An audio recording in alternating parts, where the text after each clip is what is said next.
Buenos días, mi nombre es Sergio Castillo, soy neurólogo, internista, egresado de aquí del Hospital Universitario y hoy les voy a platicar, voy a hablar desde la introducción a la neurología clínica, un tema algo complejo para muchos de ustedes, que es una materia que sabemos que se les dificulta, que no se le dedica el tiempo suficiente en la carrera porque hay otras materias que tienen un poco más de preponderancia y en el mismo curso también hay otras materias que los ocupan un poco más. Esto es solo un breve resumen de qué es lo que hacemos nosotros como neurólogos para tratar de que lo comprendan un poquito más y lo puedan aplicar en su práctica clínica diaria. ¿Okay? Entonces, para empezar, ¿qué es la neurología? Decidí no iniciar como tradicionalmente se hace, con definiciones, diciendo que sí es la neurología, que sí es, que no hace, porque esto es poco práctico para lo que van a ver ustedes en su vida diaria. Todos ya saben, la neurología es la rama de la medicina interna que se dedica a evaluar los procesos no quirúrgicos del sistema nervioso central, como infartos cerebrales, como migraña, enfermedad de Parkinson, entre otras. Eso es a grandes rasgos. Si se van a los libros, prácticamente todos inician dando una explicación de que es complicada la neurología, de que es de las ciencias más difíciles, que intimida a los estudiantes, pero también intimida a los pacientes. Para el paciente acudir con el neurólogo, el paciente tiene la noción de que tiene algo grave, de que tiene algo malo y que necesita una respuesta, y pues esto hay que comprenderlo también un poquito para poder ayudar a los pacientes. También se suele tomar como que es una ciencia que tiene una exploración con múltiples rituales que pueden parecer de cierta forma misteriosos, evocación de signos que parecen más un ejercicio de explayarse del neurólogo, más allá que de hacer algo con una lógica o para encontrar alguna patología. Pero en esta plática vamos a explicar por qué no es difícil la neurología. No es sencilla definitivamente, pero trataré de explicarles de tal manera que se les haga menos complicada. Después de decirnos todos los libros de que es muy complicada y muy difícil, nos dicen que estas dificultades se pueden sobrellevar siguiendo un método clínico, que este método clínico ya lo han aprendido, ya lo han visto en sus clases de propedéutica, y es el mismo método clínico de toda la vida. Una historia clínica y una exploración física cuidadosa. Sí, la exploración neurológica es un tema aparte, ya verán una clase dedicada a cada una de estas secciones, más adelante lo veremos.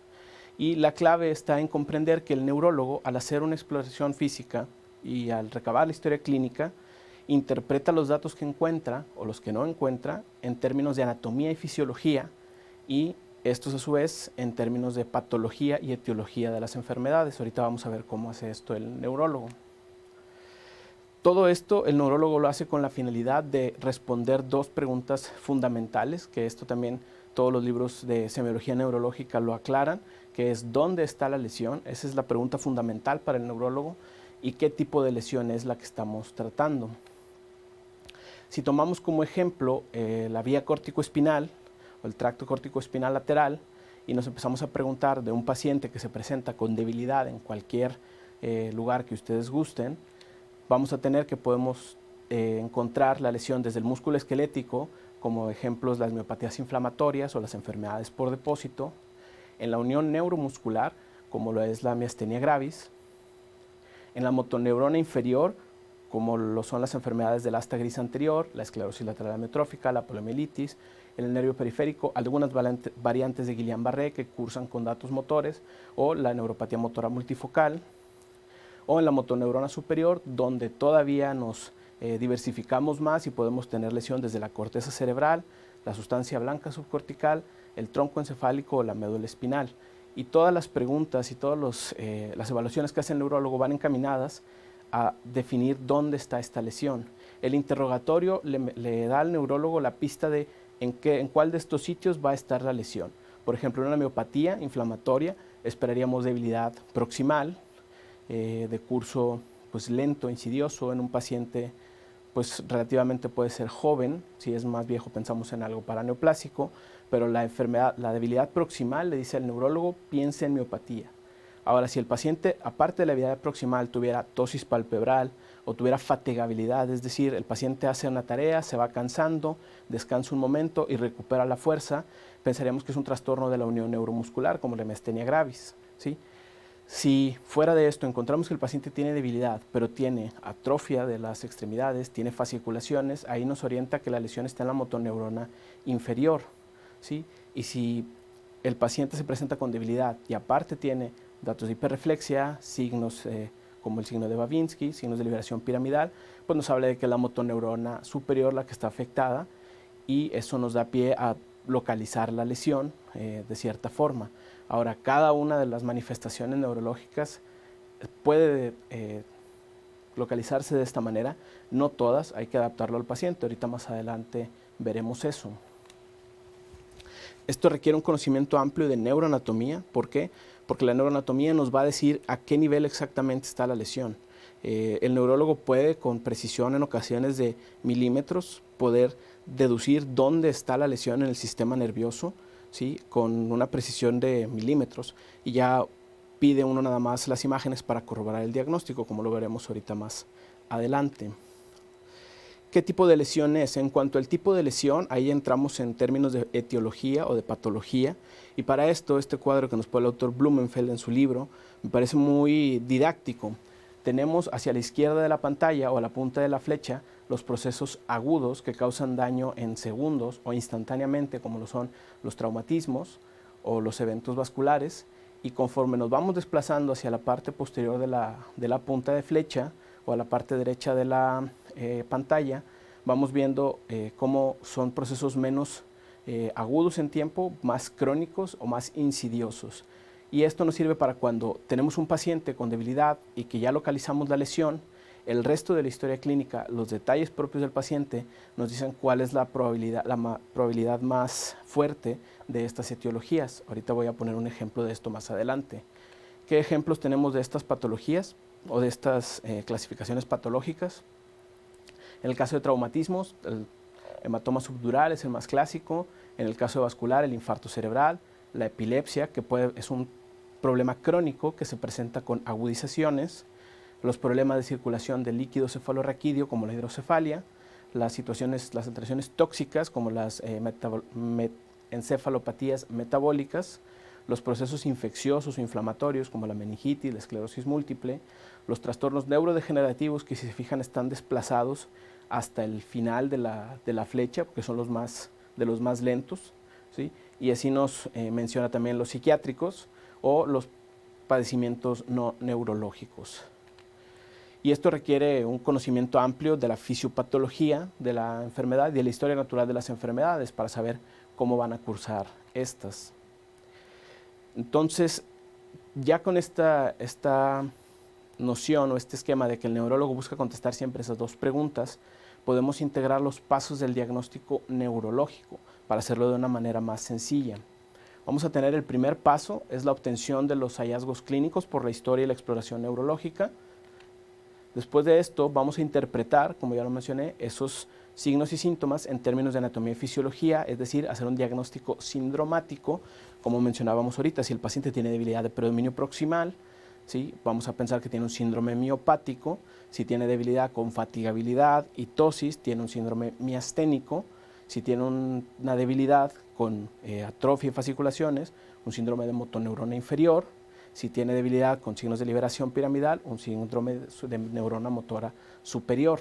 No todos los pacientes pueden encajarse en un síndrome. Hay pacientes que se salen de estos cuadros o de estos conceptos, y en esos conviene ser más descriptivo. Una vez que tenemos un diagnóstico sindromático, lo tenemos que analizar en función de la localización de la lesión, es decir, hacer un diagnóstico topográfico. ¿A qué nivel del sistema nervioso está esa lesión? Ya que tenemos el diagnóstico topográfico, que también se conoce como anatómico, podemos utilizar el resto de la información como el modo de inicio y el curso de la enfermedad, otros datos clínicos, como lo mencioné ahorita, y los paraclínicos o los estudios de laboratorio apropiados. ¿Para qué? Para tener un diagnóstico patológico o etiológico. Entonces, en 4 pasos podemos resumir, porque esto toma años perfeccionarlo, podemos resumir cómo hace el diagnóstico el neurólogo para quitarle un poquito del misticismo a esto y que se les haga un poquito más fácil de entender. ¿Qué ventajas tiene este abordaje? Es eficiente, ha resistido la prueba del tiempo, sigue dando resultados. Siempre va a haber casos que se salen de la regla, pero hasta ahorita ese método ha probado ser sumamente eficaz en poder localizar y definir una etiología.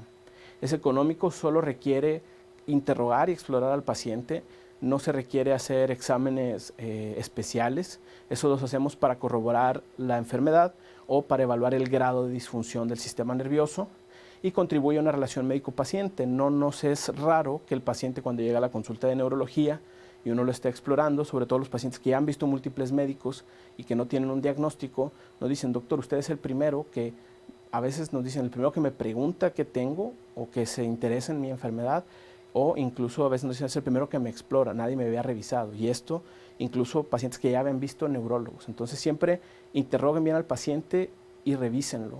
Eso lo han hecho desde que estaban en propedéutica, lo van a seguir haciendo toda su vida. Acostúmbrense a interrogar y revisar a los pacientes. Las desventajas es que no se puede usar en todos los casos. Vamos a tener casos distintos, ahorita platicamos de esos. Por ejemplo, para ejemplificar todo esto que dijimos, vamos a poner el caso de un masculino de 54 años con antecedente de hipertensión arterial no controlada, tabaquismo activo de 10 paquetes año, que acude a urgencias por debilidad en el cuerpo derecho y dificultad para hablar de inicio súbito. A la exploración neurológica lo encontramos con afasia motora y hemiparesia faciocorporal derecha densa, ¿sí? El resto de la exploración lo omití porque no había algo relevante y para hacer el ejemplo más claro. Y a la exploración física general encontramos un ritmo cardíaco irregularmente irregular. Aquí de nuevo vamos a dos preguntas: ¿dónde está la lesión y qué tipo de lesión estamos tratando? Si volvemos al diagnóstico neurológico, con los hallazgos clínicos, la historia clínica y la exploración, tenemos un déficit motor hemicorporal derecho y un déficit de lenguaje de inicio súbito, ¿sí? Este es un diagnóstico sindromático, podríamos definirlo como un infarto cerebral. Por clínica se integra un infarto cerebral. Todo lo podemos atribuir a la oclusión de un vaso cerebral o un territorio vascular específico. En cuanto al topográfico, pues sabemos que va a estar en el hemisferio izquierdo, que es el del lenguaje, que es el que controla la cuestión motora del lado derecho, y el territorio vascular, pues lo más probable es que sea la cerebral media izquierda, porque es la que irriga la mayor parte del área del lenguaje y del área motora. Y en cuanto al diagnóstico etiológico patológico, pues patológico suponemos que es isquemia, o integramos que es isquemia por el curso, inicio súbito, déficit máximo al inicio, y por embolismo cardíaco encontramos que el paciente tiene tiene factores de riesgo cardiovascular y aparte tiene una arritmia, una fibrilación auricular, parece ser en este caso, y eso nos da prácticamente todo el diagnóstico. Ya nada más pedimos las imágenes para corroborar nuestra sospecha, y en este caso se pide la resonancia y vemos que tiene un infarto extenso de la cerebral media izquierda que está abarcando prácticamente todo el territorio, la corteza frontal como habíamos supuesto. Y pues el tipo de lesión vascular isquémica, lo patológico, por fibrilación auricular, la etiología, esto ya lo corroboramos simplemente con los exámenes paraclínicos y cerramos nuestro diagnóstico.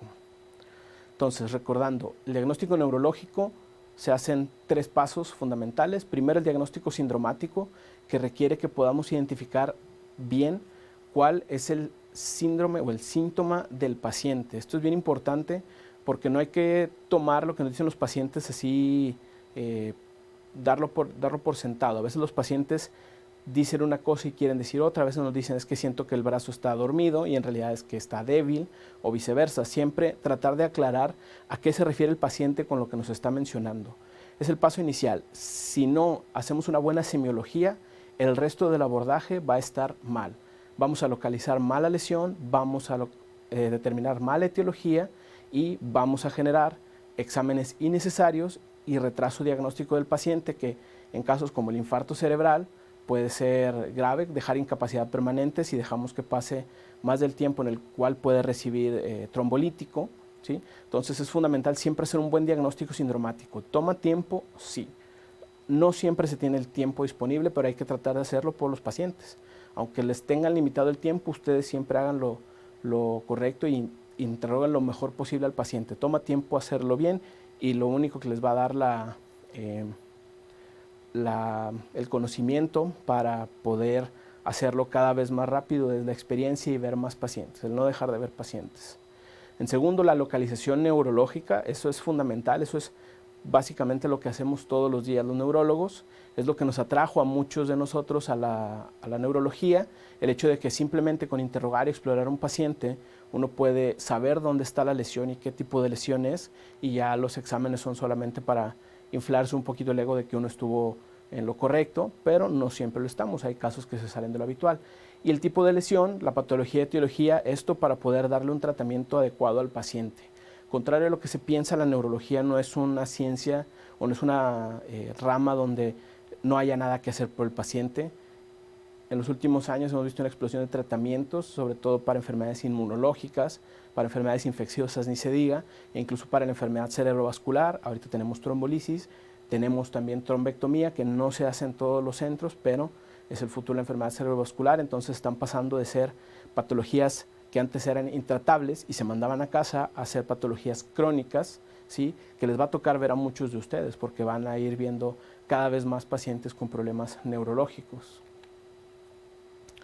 Las desventajas de este método neurológico del diagnóstico: no es aplicable a todas las patologías, sería innecesario hacer todo este ejercicio en un paciente, por ejemplo, que ya con síndrome del túnel del carpo, ¿sí? Con una clínica muy clara, que solo requiere estudios de neuroconducción para poder determinar la gravedad y si el paciente requiere una descompresión quirúrgica del túnel, o un paciente con migraña que la identificación sindromática nos da todo, ¿sí? La localización juega un papel menor, ¿sí? Hay circunstancias en las que sí se requiere localización por alguna otra lesión del paciente, pero en la mayoría de los casos, en este tipo de enfermedades, sobre todo en las episódicas como la migraña y la cefalea, y la epilepsia, no hay que ser tan acuciosos, o no es una receta que le quede a todos los pacientes, hay que individualizar. La historia clínica neurológica, haciendo énfasis, debe ser sistematizada, hacer una buena semiología, cómo iniciaron los síntomas, cómo han cursado con el tiempo, si hay algo que los atenúa, si hay algo que los empeore, lo que ya les enseñaron en semiología. Hay múltiples mnemotecnias para esto, ya lo saben hacer, no tengan miedo, háganlo. Mientras más pacientes vean, más seguros se van a ir sintiendo haciendo el interrogatorio. Hay que ser descriptivos, ¿sí? Definir claramente el síntoma principal, lo que les mencionaba ahorita, ¿sí? Al momento de escribir la historia, no traten de usar términos médicos. Siempre les digo a los alumnos que ya han rotado que escríbelo de manera tal que si tú lo vuelves a leer, cuando el paciente regrese, si te toca a ti, entiendas qué le pasó al paciente o qué se le hizo. Que a veces uno hace notas que se ven muy rimbombantes o muy crípticas, pero a la hora de que alguien más lo ve, que ya no está uno se pierde porque no tiene coherencia lo que está sucediendo. Entonces siempre ser descriptivos. Si son descriptivos, no se van a equivocar. Siempre al ser descriptivos es lo mejor. Por ejemplo, mencionar en cuanto a la exploración física, también sistematizado, usar formatos como el que tenemos en la consulta de neurología, seguir siempre un orden del cual vamos a hablar ahorita en un momento, y ser descriptivo, detallar lo que se encuentra en la exploración y también lo que no se encuentra, que es igual de importante para la hora de localizar la lesión. Lo que el paciente puede hacer de manera consistente y lo que no puede hacer, ser descriptivo. Esto lo vamos a ejemplificar ahorita con el examen del estado mental, solo mantengan esto en mente, ser descriptivo siempre. Es mucho más útil que tratar de dar un diagnóstico rimbombante o dar alguna descripción elegante, clínica elegante. Ahora, el examen neurológico habitualmente lo dividimos en distintas secciones. Si se fijan, aunque no puse una imagen aquí, vamos de arriba hacia abajo en el sistema nervioso central. Empezamos con el estado mental, las funciones intelectuales superiores, los nervios craneales, el sistema motor, los reflejos, el sistema sensitivo, coordinación y marcha y los signos meningios. Esto no es una guía rígida, esto es flexible, cada médico lo adecua a sus necesidades, ¿sí? Lo importante es tener siempre esto en mente para que no se te olvide evaluar uno de estos puntos. Puede cambiar, hay quienes dicen que el sistema sensitivo debe ir al final, porque el paciente es poco confiable su respuesta, hay quien dice lo contrario, que debe ir al principio porque es tedioso y se puede cansar. Entonces, depende de la situación clínica, es como lo van a interpretar. Ahora, esta es una imagen también de Blumenfeld, donde se muestra el esquema en general del examen neurológico, ¿sí? Esta es para que la tengan en mente también, y esta va a servirles para ir haciendo una especie de guía de qué evaluar cuando ven al paciente, ¿sí? En cuanto al estado mental, vamos a describir ciertas áreas, van a tener una clase específica sobre el estado mental. Esto es solamente darle las nociones generales del examen del estado mental. ¿Por qué empezamos con el estado mental? Lo primero a evaluar es el estado de alerta del paciente. Si el paciente no está alerta, el resto del interrogatorio se tiene que modificar, se tiene que adecuar a la situación del paciente, ¿sí? Si el paciente está alerta pero no coopera, es exactamente lo mismo. Hay maniobras que no vamos a poder realizar y ahí ya depende de la pericia del clínico, de la habilidad para evocar algunos síntomas o algunos signos para ver cómo está el sistema nervioso de ese paciente. Pero en general empezamos con el nivel de alerta, la atención y cooperación, la orientación, que esta ya se la saben de memoria, preguntarle día, mes, año, la fecha, el lugar donde está en ese momento, las esferas clásicas que se mencionan, tiempo, espacio y persona, la memoria, que esa también se puede evaluar de manera sencilla al estar interrogando al paciente, que el paciente nos vaya relatando su historia y también nos sirve para evaluar el nivel de alerta y el estado mental del paciente. El lenguaje, que es probablemente la parte más complicada de esta clase, ¿sí? Va a haber también una clase aparte para el lenguaje y el resto son útil que lo sepan, no es esencial, ¿sí? Porque esto ya es parte del trabajo del neurólogo, hacer todos estos análisis para poder determinar la lesión.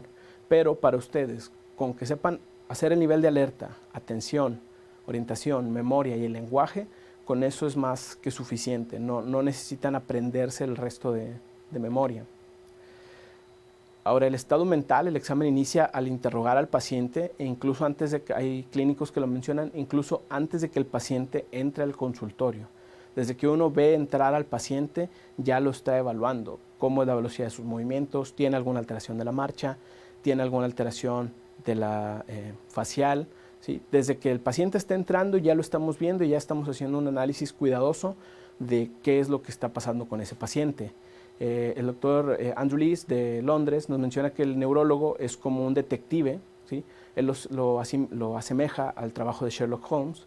Es como un detective que va revelando y va descubriendo, ¿sí? Como pistas o como el trabajo del policía, saber dónde está la lesión. En cuanto al estado de alerta, es un continuo, se evalúa según la respuesta a estímulos y la interacción con el medio, ¿sí? No hay una forma tajante o rígida o rigorista de poder clasificar. Los autores manejan distintos términos. Lo más útil es, de nuevo, ser descriptivo. Tenemos en un extremo el estado de alerta total, en otro extremo el estado de coma, que es la ausencia de respuesta a los estímulos del medio, ¿sí? De ahí en medio vamos a tener distintos niveles. Los que me parecen más útiles, la somnolencia y el estupor, son menor respuesta a los estímulos y menor interacción con el medio. De nuevo, es mejor ser descriptivo y decir el paciente está despierto, alerta, cooperador, responde a las preguntas, que tratar de usar uno de estos términos que luego quien lo lea puede tener una noción diferente de qué significa eso, ¿sí? Por ejemplo, un paciente con somnolencia se puede decir el paciente está dormido. Si uno lo estimula verbalmente, el paciente despierta, puede conversar, pero en cuanto uno deja de conversar con el paciente regresa a la somnolencia. Y así podemos ir describiendo cada uno. Es mejor ser descriptivos que usar un término en el cual no estamos todos de acuerdo qué significa.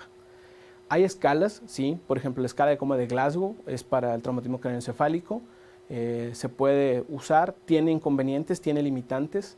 Por ejemplo, no es evaluable en los pacientes en terapia intensiva, los pacientes intubados, como sí lo es la escala FOUR, la escala detallada de la pérdida o el estado comatoso, ¿sí? Que esta la pueden encontrar fácilmente en línea, y esta nos sirve a nosotros para tener una evaluación sistematizada y con puntuación para ir viendo el cambio en el tiempo, para poderlo cuantificar.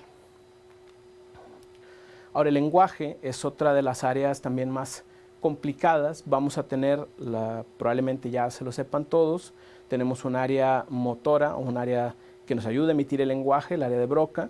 Tenemos un área receptiva, un área que nos ayuda a interpretar el lenguaje del exterior, el área de Wernicke, y un área que conecta estas dos áreas, el fascículo arcuato, ¿sí? Y estas nos van a dar pie a el tipo de lesión que podamos encontrar.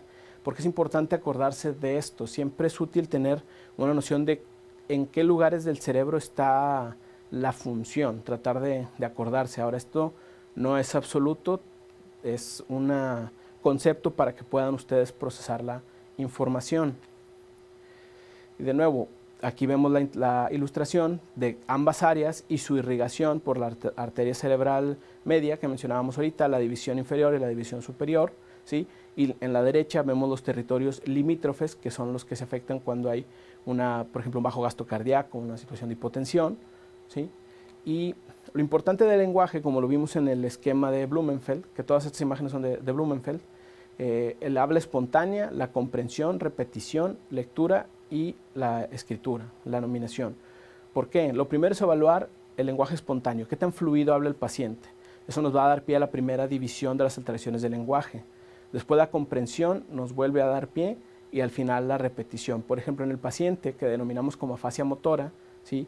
Ahí podemos decir, el paciente no estaba fluida su habla, no podía emitir lenguaje, sí comprendía, esto es, uno le decía que hiciera alguna acción, que levantara los brazos, que moviera, cerrara los ojos, y el paciente lo hacía, comprendía las instrucciones que se le daba, y el paciente no podía repetir porque no podía articular lenguaje, entonces ahí lo clasificamos como una afasia de Broca. Y esto de nuevo son como técnicas para que ustedes puedan de manera sencilla clasificar un trastorno del lenguaje, pero de nuevo siempre es mejor ser descriptivo y decir el habla espontánea del paciente no está fluida, la comprensión puede estar parcial, algunas órdenes sencillas las entiende, más complejas ya no, la nominación, pedirle que nombre objetos de uso cotidiano y también objetos de uso que no es habitual para el paciente, como el estetoscopio o nuestras cosas, para ver el bagaje cultural del paciente.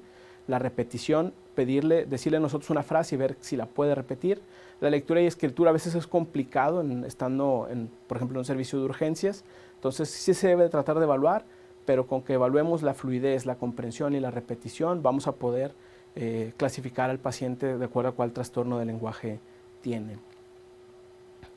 Y eso es todo por el momento. Era una vista muy general de lo que hacemos los neurólogos para que se pierda un poquito el misticismo y el que tenemos ahí una ciencia oscura y rara.